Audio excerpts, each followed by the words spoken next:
بسم اللہ الرحمن الرحیم۔ سن سکو تو سنو میں خوش آمدید۔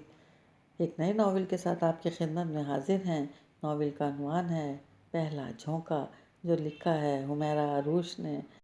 اگر آپ نے ابھی تک ہمارا چینل سبسکرائب نہیں کیا تو ہمارے چینل کو سبسکرائب کریں اور بیل آئیکن کو پریس کرنا مت بھولیے گا، تاکہ آنے والی تمام اقساط، تمام کہانیاں اور تمام ناول آپ کو بر وقت ملتے رہیں۔ شکریہ۔ 6 کمروں کے بعد چھوٹے سے گھر میں 6 فیملیز آباد تھیں۔ کمرے یوں ساتھ ساتھ جڑے تھے کہ سانس تک لینے کی آواز برابر والے کمرے میں بآسانی سنائی دی جاتی تھی۔ کمروں سے باہر صحن نما راہداری میں اماں ابا کی چارپائیاں بچھی تھیں۔ صبح سے شام اور شام سے صبح ان دونوں کی انہی چارپائیوں پر بسر ہوتی تھی۔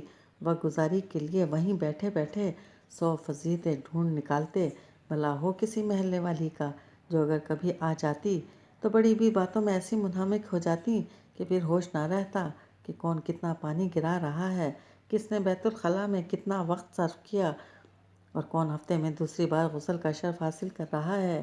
بہر کیف کچھ وقت کے لیے ہی صحیح سبھی کی گلو خلاصی ہو جاتی۔ بچوں کی ری ری اور بھانت بھانت کی بولیوں سے گھر گھر کم اور مچھلی بازار زیادہ لگتا۔ مستعد دیورانیاں جٹھانیوں کی تو تو میں، جگہ کم اور افراد زیادہ، وسائل کم اور مسائل لامحدود، سونے پہ سہاگا، دلوں میں جگہ منفوس تھی۔ بڑے میاں کی وصیت تھی کہ جس بیٹے نے بھی علیحدگی اختیار کی وہ سمجھو عاق ہو گیا، مکان سے بالکل بے دخل۔ اولاد نے تمام عمر باپ کی کسی بات کو قابل اعتنا جانا یا نہ جانا، مگر حصہ ملنے کی آرزو میں باپ کی خواہش کو حیات کے پیالے میں گھول کر اس پیالے نما گھر میں پڑے رہے۔ بڑے میاں بھی لگتا تھا عمر خضر لکھوا کر دنیا میں تشریف لائے تھے۔ نہ ٹلے نہ بٹوارا ہوا، یوں تمام تر ناگواریوں اور ناچاقیوں اور ناپسندیدگیوں کے باوجود وہ سب ایک چھت تلے رہنے پر مجبور تھے۔ صبح کا آغاز ہمیشہ کی طرح افراتفری میں ہوا تھا۔ واش روم کے باہر لمبی قطار تھی۔ وہ تو بھلا ہو مستری کا، جو اتنی بڑی پلٹن دیکھ کر شاید درہم پیش نظر بڑے میاں کے لاکھ منع کرنے کے باوجود دائیں جانے والے کمرے کی قطار سے پہلے عین کونے میں ایک اور واش روم بھی بنا گیا تھا، جو شاذ و نادر ہی بکنگ سے فارغ ہوتا۔ ناشتہ بنانے کی سنگین تقصیر کون کرتا کہ کوئی پاگل تھوڑی تھا کہ 20 افراد کا ناشتہ بنانے کی غلطی اپنے سر لیتا، اور پھر یہ ذمہ داری اسی کے سر منڈتی جاتی، جیسے سب سے چھوٹی بہو رقیہ کی ذمہ ساس نے صفائی لگا رکھی تھی، جو بہر صورت اسی نے کرنی تھی۔ مرے یا جیے، کسی کی بلا سے بھاڑ میں جائے، مگر صفائی ضرور کرے۔ ناشتہ سب سے بڑی جیٹھانی منور کے ذمہ تھا، اور اس ناگہانی آفت سے بڑی خوبصورتی سے جان بچا جاتی۔ لہجے میں زمانے بھر کی بے چارگی سمو کر کہا جاتا، اے ہے، میرے تو رات بھر سر میں اتنا شدید درد رہا کہ صبح جلدی اٹھنا محال ہو گیا۔ بعد میں اٹھی تو کمبخت گیس غائب، ایسے میں تم ہی بتاؤ کہ کیسے ناشتہ بناتی۔ اگرچہ کسی نے پوچھنے کی جسارت نہ کی تھی، مگر اس کہے سوالات کا اگلا درد بھری آواز میں گونج دیا جاتا۔ خیر، سب ان بچار اور رف بھیج کر بازار کی دوڑیں لگاتے، اور پھر اپنی اپنی تھیلیاں چھپا کر اپنے کمروں کا رخ کیا جاتا۔ برتن دھونا چوتھے نمبر کی فرزانہ کے ذمہ تھا۔ سب ناشتے سے فارغ ہوتے تو سنک گندے برتنوں سے بھر جاتا۔ علاوہ ازیں پورے کچن میں بھی گندے برتنوں کا راج ہوتا۔ ناشتے سے سب فارغ، اب ان کی جان بلا کہ اتنے برتن کس نے اور کیسے دھوئے۔ منور کے سر سے ناشتے کا بوجھ اتر چکا ہوتا تو پرسکون انداز میں اپنے کمرے کے کبھی نہ ختم ہونے والے بکھیڑوں میں لگی رہتی۔ وہی برتن وہی دھوئے جس کی ذمہ داری ہے۔ رقیہ کی جس روز جلدی آنکھ کھلتی، سرعت سے جھاڑو اٹھاتی اور لپر لپر پورے صحن کی جھاڑو لگا کر شام تک کے لیے سرخرو ہو جاتی اور گردن اکڑائے پھرتی۔ دوسرے نمبر کی ہینا کی ذمہ داری دوپہر کا کھانا بنانا تھا۔ بھئی جب بڑی بھابھی نے صبح ناشتہ نہ بنایا تو وہ کیا کسی کی نوکر ہے کہ دوپہر کا کھانا بنائے؟ بڑی ہی دور اندیش اور فہم و فراست والی تھی، صبح ہی اتنا ناشتہ منگوا لیتی کہ بچ جاتا تو دوپہر کے لیے الماری میں چھپا کر رکھ دیتی۔ دوپہر کھانے کے وقت آرام سے دروازہ بھیڑ کر اور پردے ڈال کر بچوں کو لٹائے کمرے میں ہی پڑی رہتی۔ کچھ دیر تک مہم سی امید کے تحت سب اس کے کمرے کے آس پاس منڈلاتے کہ شاید ملکہ عالیہ باہر تشریف لے آئیں، مگر نہ جی، ایسا حسین اتفاق اس روز رونما ہوا کرتا تھا جس روز اس کے شوہر نامدار کی چھٹی ہوا کرتی تھی۔ ان دنوں بڑے میاں بیچارے صبح کو ہی